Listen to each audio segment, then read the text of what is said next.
Hello friends, welcome to edutainment channel. और आज हम इस वीडियो में डिस्कस करने वाले हैं गांधीयन पॉलिटिकल आइडियाज़। मतलब जो मोहनदास करमचंद गांधी है, गांधी जी का पॉलिटिकल आइडियाज़ के बारे में डिस्कस करेंगे। ठीक है, तो ये ब्रीफ नोट है, तो आप ये अपने एग्ज़ाम में लिख भी सकते हैं।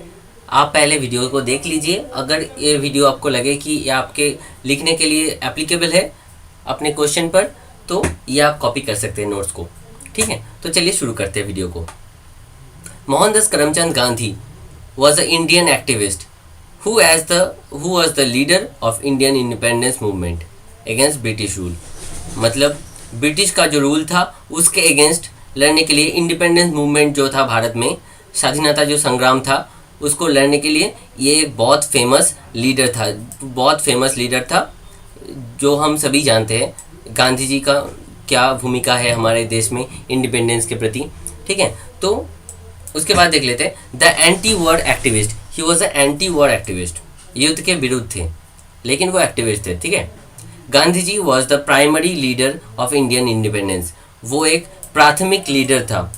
ठीक है, इंडियन इंडिपेंडेंस का पहला और प्राथमिक लीडर था। And also the architect of the form of non violence and civil disobedience. ठीक है, that means he was the architect of non violent and civil disobedience movement. ठीक है, नॉन वायलेंट का मतलब क्या है? अहिंसक। ठीक है, जो अहिंसा के प्रति बहुत निष्ठावान है उसको ही नॉन वायलेंट बोलते हैं। तो गांधी जी जो था वो नॉन वायलेंट के प्रति आग्रह थे उसका। ठीक है, that influence the whole world. इसका जो नॉन वायलेंट और सिविल डिसोबीडियंस का जो नीति था वो समग्र विश्व को इन्फ्लुएंस किया था। इन 1930 में Gandhi ji return to active politics. Gandhi ji ने एक्टिव पॉलिटिक्स में फिर से आ गया टू चैलेंज ब्रिटिश के विरुद्ध में चैलेंज करने के लिए, ब्रिटिश के प्रति चैलेंज करने के लिए, to cease tax from salt by Dandi अभियान। और इन्होंने डांडी अभियान में अपना बहुत समर्थन किया था। और जो डांडी अभियान है ये गांधी जी ने इनिशिएट किया था। ठीक है, गांधी जी ने इनिशिएट किया था। And later on quit India movement, उसके बाद उन्होंने क्विट इंडिया मूवमेंट का भी इनिशिएट किया था, इंट्रोड्यूस किया था इन 1942 में। थ्रू इस movement of Dandi he worked for 400 kilometres of beach way to break the rules of salt act of British. ठीक है, मतलब इन्होंने डांडी अभियान इसलिए किया था और 400 किलोमीटर उन्होंने जो बीच का जो रोड है वहाँ से पैदल गया था। किसके लिए? To withdraw the act of British government for the salt act. ठीक है, later on he came on road with slogan of quit India movement. ठीक है, भारत छोड़ो आंदोलन शुरू किया उन्होंने फिर से। ठीक है, in order to get British out of India. किस लिए किया था? ब्रिटिश गवर्नमेंट को बाहर फेंकने के लिए इंडिया से। ठीक है, ही यूज्ड टू बिलीव, उसको ये लगता था कि he used to believe that his weapon of brave was satyagraha, non violence and truth. Gandhi ji ये मानते थे कि उसका जो वेपन है, अस्त्र है क्या, ब्रेव का, अपने शक्ति प्रदर्शन का क्या अस्त्र है? वो है satyagraha, non violence and truth. ठीक है, Gandhi ji, Mohandas Karamchand Gandhi is fondly remembered as Bapu, उसको बापू भी बोला जाता है। ठीक है, द फादर ऑफ नेशन, उसको फादर ऑफ नेशन भी बोला जाता है। Non cooperation enables him to campaign the cause of national freedom against British rule. उन्होंने नॉन कोऑपरेशन मूवमेंट के माध्यम से उन्होंने कैंपेन किया फ्रीडम स्ट्रगल में, ब्रिटिश गवर्नमेंट रूल को हटाने के लिए। ठीक है, for this reason he was credited for giving India national movement. ठीक है, with the arrival of Mohandas Karamchand Gandhi he revolutionize and brought up a change which was never been touched by anyone। वो मोहनदास करमचंद गांधी उसका रेवोल्यूशन आने के बाद, आने से पहले कोई भी ऐसा कोई स्टेप नहीं लिया था इससे पहले, ठीक है। He mobilise people and encourage them that we can fight against British. उन्होंने सभी को एनकरेज किया था, जो मनुष्य था सभी पीपल को, इंडिया का जो भी व्यक्ति था सबको मोबिलाइज किया था, मतलब उन लोगों को भी प्रेरित किया था, इनकरेज किया था कि हम भी इसके विरुद्ध में लड़ सकते हैं, ब्रिटिश गवर्नमेंट के विरुद्ध में हम भी लड़ सकते हैं। He made people believe that we can get rid out of the evil administration। हम इस evil administration से बाहर निकल सकते हैं, ठीक है। इसलिए उन्होंने he encouraged the people to begin movement through campaign Champaran सत्याग्रह। इसलिए उन्होंने जो पीपल था उसको इनकरेज किया, किस लिए? For the movement through Champaran Satyagraha, civil disobedience movement and quit India movement. ये मूवमेंट्स की मदद से उन्होंने पीपल को समझाया कि इसके माध्यम से हम स्वाधीन बन सकते हैं, ठीक है, स्वतंत्र बन सकते हैं और जो ब्रिटिश का इविल एडमिनिस्ट्रेशन है इससे बच सकते हैं, ठीक है। Gandhi ji was influenced by Gokhale and Bal Gangadhar Tilak and obedience of satya, ठीक है, and trusteeship, khadi and socialism. He believed in this things. Gandhi ji concept on swaraj. Swaraj का क्या मतलब है गांधी जी के according? Gandhi ji use the word swaraj first time in his book Hind Swaraj. Hind Swaraj इसका एक फेमस बुक है, ठीक है। By the word Swaraj Gandhi ji means two dimensional concept. ये दो डायमेंशनल कंसेप्ट है। एक है self rule for the independence, अपना अपना रूल खुद करना, ये एक है, and self rule for individual, और हर एक इंडिविजुअल का सेल्फ रूल का कंसेप्ट ये है, ठीक है। स्वराज मतलब खुद का राज, ठीक है। The word does not just imply means to get rid out of the British exploitation. ये सिर्फ ब्रिटिश एक्सप्लॉयटेशन से बाहर निकालने के लिए नहीं, but it means awaking people about the British rule. ये जो ब्रिटिश रूल था, ब्रिटिश रूल का एक्सप्लॉयटेशन से बचने के लिए एक मतलब जागने का एक आवाज़ बोल सकते हैं ये, ठीक है, about the British rule and to use swadeshi. मतलब गांधी जी जो थे ये स्वदेशी को बहुत प्रेफर करते थे, मतलब खुद के देश में बनाया गया प्रोडक्ट को खरीदना, ना कि विदेश का प्रोडक्ट, ठीक है। ही सेज, वो मानते थे best way to find yourself is to lose yourself in the service of other. मतलब ये कोटेशन मुझे भी बहुत अच्छा लगता है।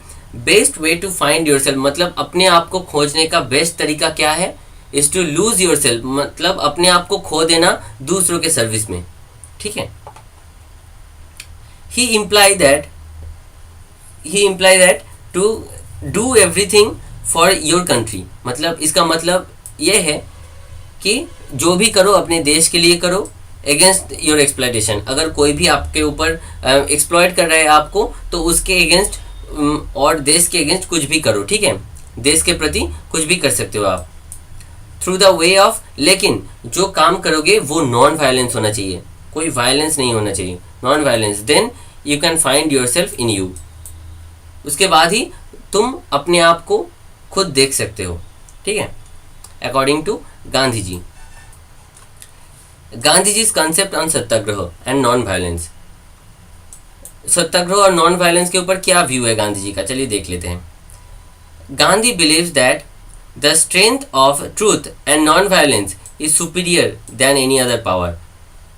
वो मानते थे सत्याग्रह और नॉन वायलेंस और ट्रूथ, सच का जो पावर है वो और किसी में नहीं है, ठीक है। He believes that an eye for an eye only ends up making the whole world blind. अगर एक आंख के बदले आंख लेते रहे हम, तो क्या होगा, पूरा जो वर्ल्ड है वर्ल्ड एक दिन ब्लाइंड हो जाएगा, ठीक है। तो ये मानते थे नॉन वायलेंस मूवमेंट के ऊपर, ठीक है। Non violence, no injury either in words और डीड्स, मतलब कोई भी इंजुरी नहीं होगा। नॉन वायलेंस में क्या होगा, कोई भी मतलब धन्ना ऐसे कुछ, ठीक है।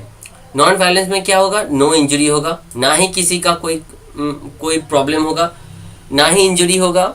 आइदर इन वर्ड्स मतलब किसी को गाली भी नहीं देना है इसमें, ठीक है, वर्ड्स में भी किसी को इंजुरी नहीं करना है, और इन डीड मतलब कुछ कामों में भी कुछ इंजुरी नहीं होगा, इसमें नॉन वायलेंस के माध्यम से। According to Mohandas Karamchand Gandhi, non violence was a weapon of brave. ठीक है, वो मानते थे कि ये एक बहादुरी का एक पहचान है। ठीक है, weapon of brave, non violence को गांधी जी ये मानता था। अकॉर्डिंग टू गांधी जी क्या बोलते थे? The weak can never forgive, the forgiveness is the attribute of stronger. मतलब गांधी जी क्या बोलते थे? जो कम मतलब वीक लोग हैं, वीक लोग कभी माफ़ नहीं कर सकता, लेकिन ये जो माफ़ी है, माफ़ी सिर्फ is a attribute of stronger. जो लोग स्ट्रॉन्ग है वही लोग माफ़ कर सकते हैं। ठीक है, गांधी जी बिलीव करते थे फॉरगिवनेस में, माफ़ करना, ट्रस्टीशिप, सबके ऊपर विश्वास करना, because he thinks that the opposite person will gradually realize their own fault. क्योंकि वो मानते थे कि जो विपक्ष जो लोग हैं वो अपने आप एक दिन समझ जाएगा, अपने आप रियलाइज़ कर लेगा कि उसका ही फॉल्ट था ये। And his heart will be changed, और उसका जो हृदय है, हृदय परिवर्तन हो जाएगा और वो अच्छा बन जाएगा।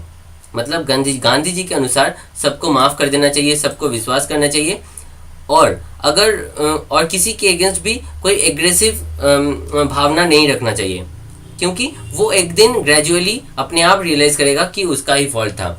मतलब सबका हृदय परिवर्तन चाहता था गांधी जी। सत्याग्रह, उसके बाद Gandhi ji was totally believed in सत्याग्रह। सत्य के प्रति आग्रह जो है उसको ही सत्याग्रह बोलते हैं। ठीक है, which was completely against the use of force, जो था फोर्स के टोटली विरुद्ध, जिसमें कोई भी यूज ऑफ फोर्स नहीं होगा। Satyagraha aims to change the heart of the opponent. जो विपक्ष जो टीम है, विपक्ष जो लोग हैं, मतलब ब्रिटिश सरकार का हृदय परिवर्तन करना चाह रहा था ये गांधी जी। ठीक है, the concept of Satyagraha was govern by the principle of love. ये जो सत्याग्रह का कॉन्सेप्ट था वो किसके प्रिंसिपल को फॉलो करता था? लव, चैरिटी एट्सेट्रा, ऐसे के ऊपर। ठीक है, गांधी बिलीव्स दैट, गांधी जी ये मानते थे कि satyagraha is the positive way of war. ये एक युद्ध का पॉजिटिव वे है। ठीक है, positive way. And truth is the weapon of strength, और जो वेपन है, सच जो है, सच है वेपन। किसका वेपन है? स्ट्रेंथ का, मतलब शक्ति का, मतलब सबसे शक्ति ट्रूथ में है। सच से बड़ा शक्ति कुछ नहीं होता, ये बोलना चाहता है गांधी जी। क्योंकि गांधी जी क्या मानते थे? उसके फेमस कोटेशन एक है, फर्स्ट दे इग्नोर यू, पहले वो लोग आपको इग्नोर करेंगे आप अगर सत्याग्रह के प्रति चलते हैं तो। उसके बाद they will laugh at you, वो लोग आप पे हंसेंगे। फिर दे विल फाइट यू, वो लोग आपसे युद्ध करना चाहेंगे। फिर दे विल विन यू, उसके बाद वो लोग आपको ही जिता देंगे। ठीक है, ये बोला था मोहनदास करमचंद गांधी ने। तो ये हो गया गांधी जी का, आप एक पॉलिटिकल फिलोसफी बोलते हैं, पॉलिटिकल आइडिया भी बोल सकते हैं, और ये एक छोटा सा बायोग्राफी भी बोल सकते हैं। ठीक है, ये था गांधी जी के बारे में। अगर वीडियो अच्छा लगा है तो सब्सक्राइब कर देना चैनल को, और अगर आपका कोई क्वेश्चन है तो let me know in the comment below. Thanks for watching.